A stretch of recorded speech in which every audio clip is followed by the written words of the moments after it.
Chico, nossa eterna gratidão.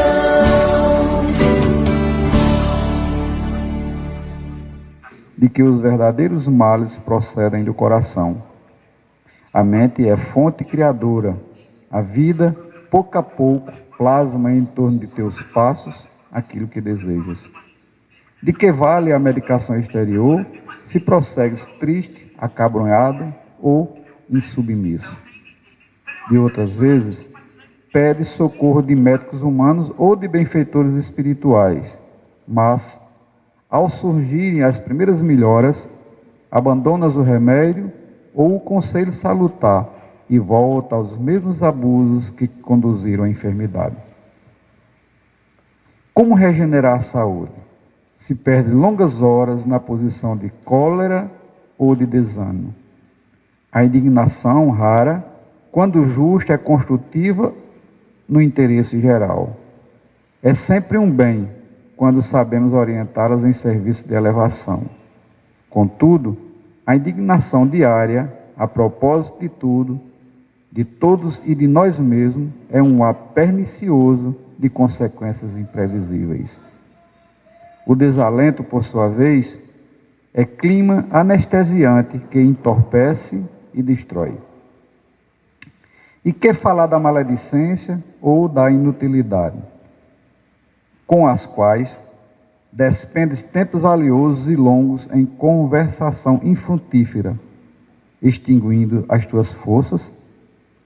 Que gênio milagroso te doará o equilíbrio orgânico, se não sabes calar, nem desculpar, se não ajudas, nem compreendes, se não te humilhas para os desígnios superiores, nem procura a harmonia com os homens. Por mais se apressem socorristas da terra e do plano espiritual em teu favor, devoras as próprias energias, vítimas imprevidente do suicídio indireto. Se estás doente, meu amigo, acima de qualquer medicação, aprende a orar e a entender, a auxiliar e a preparar o coração para a grande mudança. Desapega-te dos bens transitórios que te foram emprestados pelo poder divino, de acordo com a lei do uso. E lembra de que serás, agora ou depois, reconduzidos à vida maior, onde encontrarás sempre a própria consciência. Foge à brutalidade. Enriquece os teus fatores de simpatia pessoal pela prática do amor fraterno. Busca a intimidade com sabedoria pelo estudo e pela meditação. Não manches teu caminho. Serve sempre. Trabalha na extensão do bem. Guarda a lealdade ao ideal superior que te ilumina o coração e permanece convicto de que, se cultivas a oração da fé viva, em todos os teus passos, aqui ou além, o Senhor te levantará. Então vamos passar a palavra para o nosso irmão, que Deus ilumine as suas palavras e que todos nós possamos assimilar todo o conhecimento que com certeza Ele trará para nós. Bom dia a todos. Na minha época, bastava dizer todos e estava tudo certo. Hoje em dia, com o feminismo, tem que dizer todos e todas. Eu acho que não seria necessário isso, mas vamos seguir a norma atual, né? Que a paz de Deus esteja aqui nessa casa, com todos nós. É sempre uma honra, uma satisfação estar aqui nessa casa. Agradeço a direção, ao nosso amigo Matusalém. E mais ainda quando é um tema como esse de hoje, que é um tema que está totalmente sincronizado, como a gente vai ver, com os trabalhos da casa. Todos sabem, ou pelo menos aqueles que vêm sempre aqui, que esse tema é escolhido numa sequência, né, nesse livro Fonte Viva, de Emmanuel, que era um dos guias espirituais do Chico Xavier, né? E são temas, normalmente, que nos chamam à reflexão. E esse, principalmente, como nós vamos ver.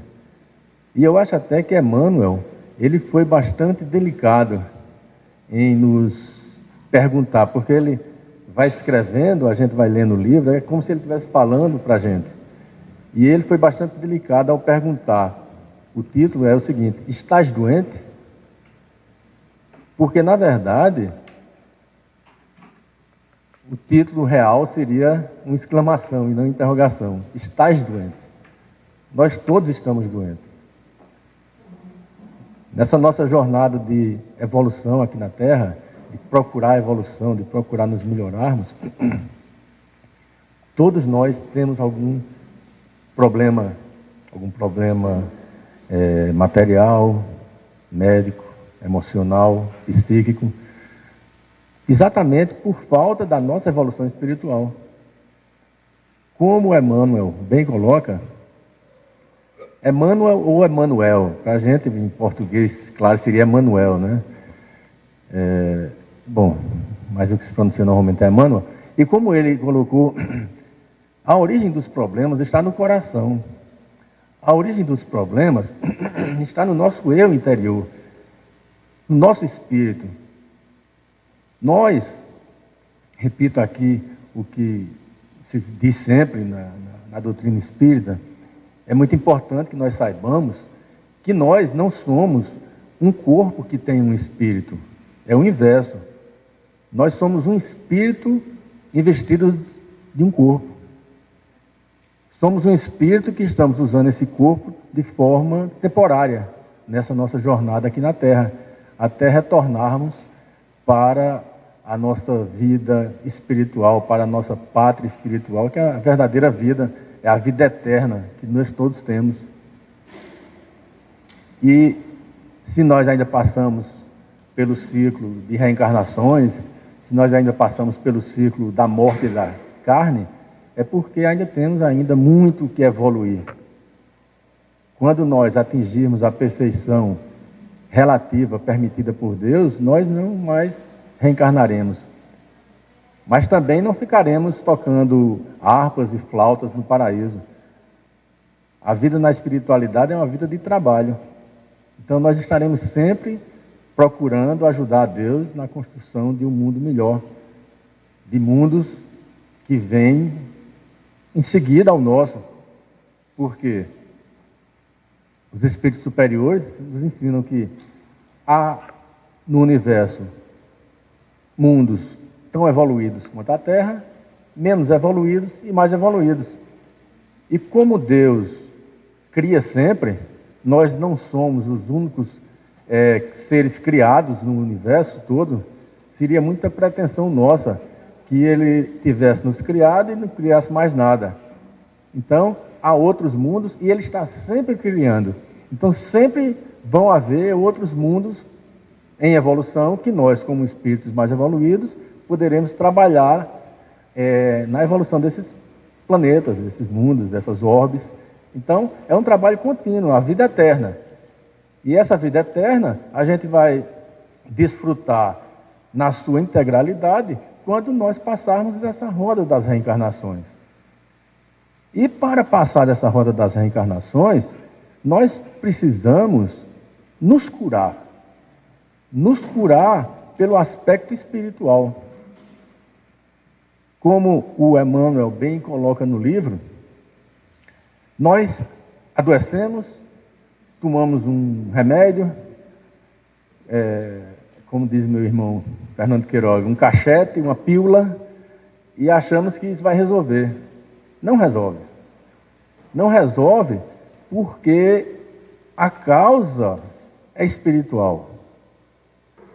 A causa não é no corpo. O corpo, ele reflete o desequilíbrio espiritual.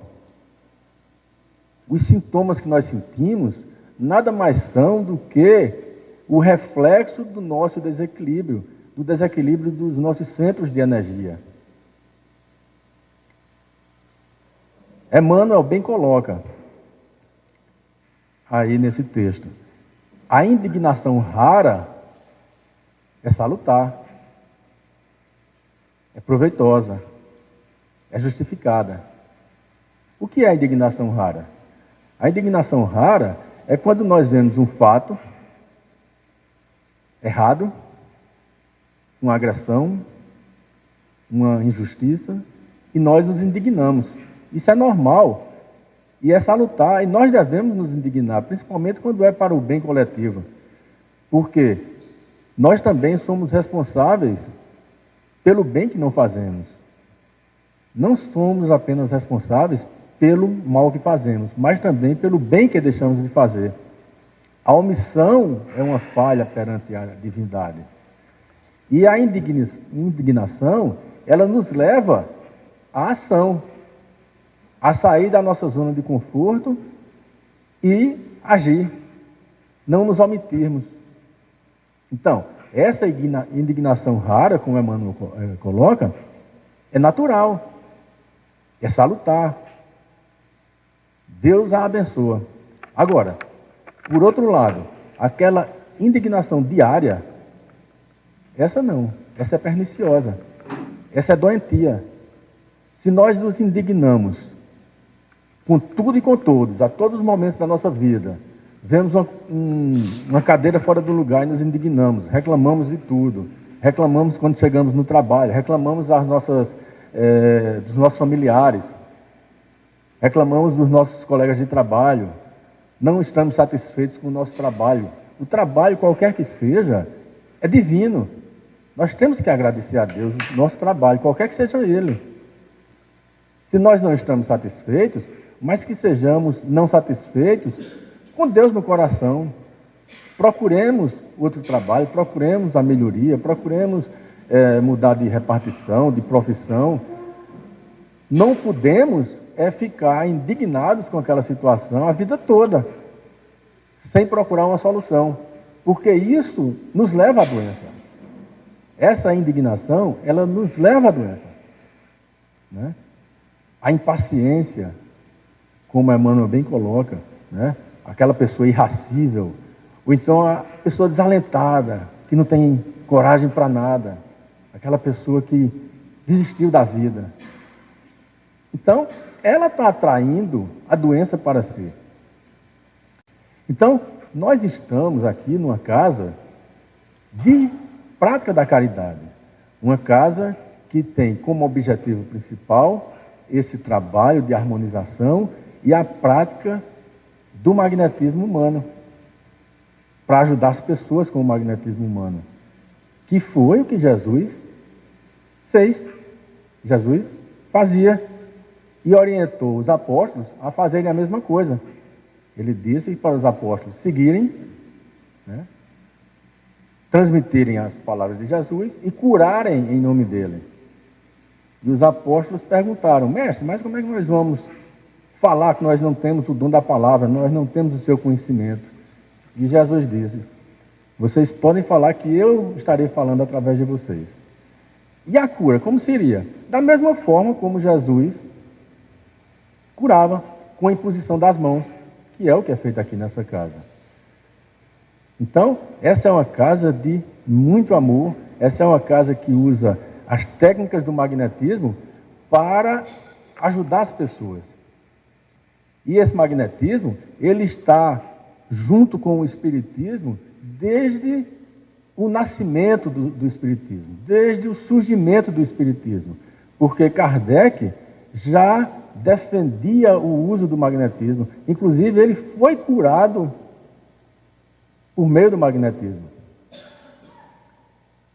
O magnetismo humano, ele foi inventado, vamos dizer assim, e começou a ser trabalhado, e muitas experiências, muitas obras falando sobre isso, por meio de Mesmer, um alemão, no final do século XVIII.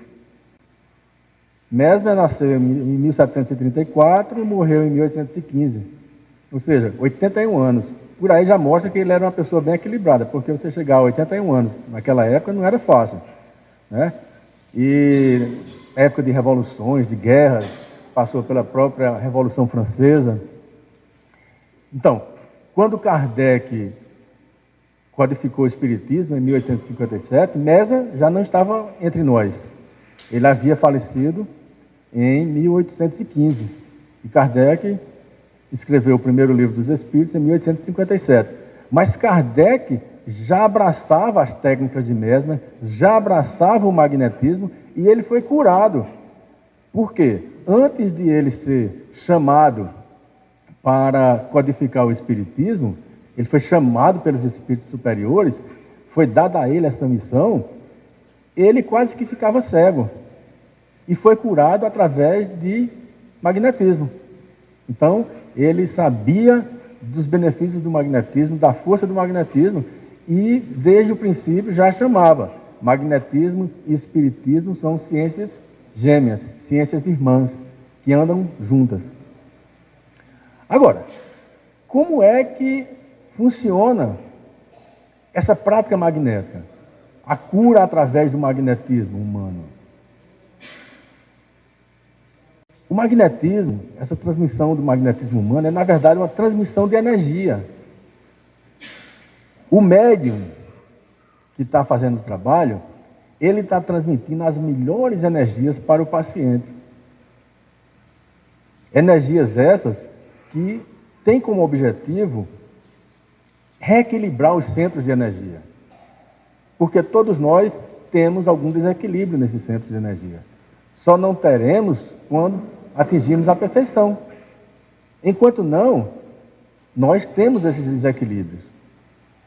Então, a prática do passe magnético, ela envolve a técnica, né, por meio de conhecimento dos centros de energia, dos chakras, né, as técnicas de passe dispersivo, ativante e calmante, passe concentrador, ativante e calmante, né, passe longitudinal, dispersivo transversal, longitudinal.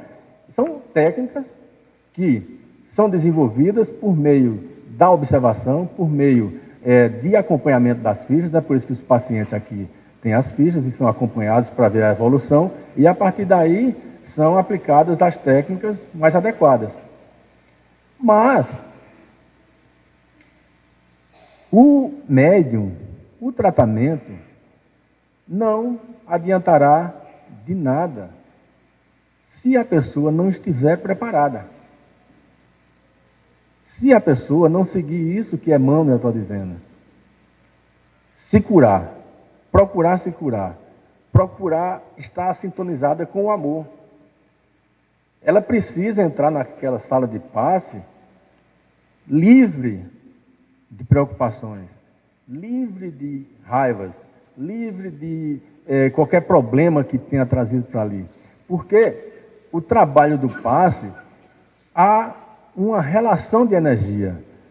Quando o médium vai aplicar o passe, a primeira coisa que ele procura fazer é ter aquele rapport, aquela relação com a pessoa. Quanto melhor a relação, quanto melhor a sintonia, mais eficaz vai ser o passe. E essa relação, ela só se estabelece se a pessoa estiver em oração, se ela estiver sintonizada com aquele trabalho. Então, se o médium está ali aplicando toda a sua vontade, a vontade de curar, que é uma das condições básicas para que haja a cura, uma das condições básicas para que haja o sucesso do tratamento, é o preparo do médium. Vejam que os médiuns são trabalhadores abnegados, saem de suas casas hoje, no domingo de manhã, deixam de estarem com suas famílias, deixam de estarem no clube, deixam de estar passeando, né? E fazem uma preparação para que haja esse trabalho de passe. O médium precisa ter cuidado com o seu sono, tem que dormir numa tranquilidade, tem que se autoequilibrar, tem que ter cuidado com a sua alimentação, tem que ter cuidado com a maneira como se porta, tem que ter cuidado com a vestimenta, com tudo. Então, é uma pessoa que está fazendo uma caridade, um trabalho social, e quando encontra o paciente, não tem a reciprocidade. O paciente não está ali sintonizado, não está em oração, não tem fé naquela prática, naquele trabalho, e ainda está pensando no jogo de mais tarde, ou no jogo que o time dele perdeu, outros problemas quaisquer. Então, para que haja sucesso nesse tratamento espiritual, no sucesso da prática do passe magnético, é necessário que sigamos bem esses ensinamentos de Emmanuel, que são os ensinamentos de Jesus. Se a gente voltar no tempo, a gente vai ver. Inclusive, tem o célebre caso da mulher que ficou curada somente por pegar nas vestes de Jesus. Jesus estava no meio da multidão, aquele empurra-empurra, né, todo mundo tocando nele, e uma mulher fez o maior sacrifício e pegou nas vestes dele. E ele disse: quem foi que tirou a energia de mim? Como é que ele sabia daquilo se tinha tanta gente tocando nele? E a mulher disse: fui eu, mestre, porque eu sabia que se tocasse no Senhor eu seria curada do mal que me vem acometendo por vários anos. E ela ficou curada. E Jesus disse: foi tua fé que te curou. Você veja que nesse momento, nesse exemplo, Jesus não fez nenhuma imposição de mãos, Jesus não procurou a cura dela, ela se curou pela fé. Então, é isso que é preciso nessa casa. Nós precisamos deixar para trás todos os desalentos, precisamos deixar para trás todas as raivas, os ódios, os rancores, perdoar, pedir perdão. Isso é muito importante para que nós tenhamos sucesso na nossa cura. É um exemplo que é muito claro dessa casa, que trabalha com passe magnético, mas é um exemplo que serve para a nossa vida como um todo. Para que nós possamos ter a saúde que nós esperamos ter. A saúde que Deus quer para a gente. Deus nos deu um corpo perfeito. E Ele espera que nós tratemos esse corpo perfeito com respeito. Se nós estamos nos suicidando de forma involuntária, de forma indireta, através de noitadas, através de drogas, através de bebidas, através de tudo que não deve ser feito, nós depois seremos responsabilizados por isso. Né? Então, é uma coisa que a gente precisa ter em mente, a nossa responsabilidade com o nosso corpo, que as nossas doenças, as nossas mazelas materiais, emocionais, psíquicas, elas têm a origem no coração, como diz Emmanuel, ou em outras palavras, a origem é espiritual. Nós devemos nos trabalhar sempre. Não devemos deixar o mal atingir o nosso coração. Não devemos deixar o desânimo, o desalento, a falta de fé. Precisamos ter fé. Fé em Deus. E a gente sempre vai conseguir. Com fé em Deus, nós sempre vamos conseguir. Vamos ser vitoriosos. Podem ter certeza. A vitória, em todos os aspectos, é o fim da nossa jornada. Se nós ainda não atingimos essa vitória que esperamos, é porque ainda não chegou o fim. Agora, esse fim, quem diz o momento dele é Deus, não somos nós. Nós não temos que impor nada a Deus, ou ficarmos indignados. Nós temos que aceitar as nossas provas com resignação e acreditar que no tempo certo Deus vai nos prover. Outra coisa que nós precisamos saber é que quando a gente fala na vitória, nós falamos na vitória real, na vitória permanente, eterna, que é a vitória espiritual, certo?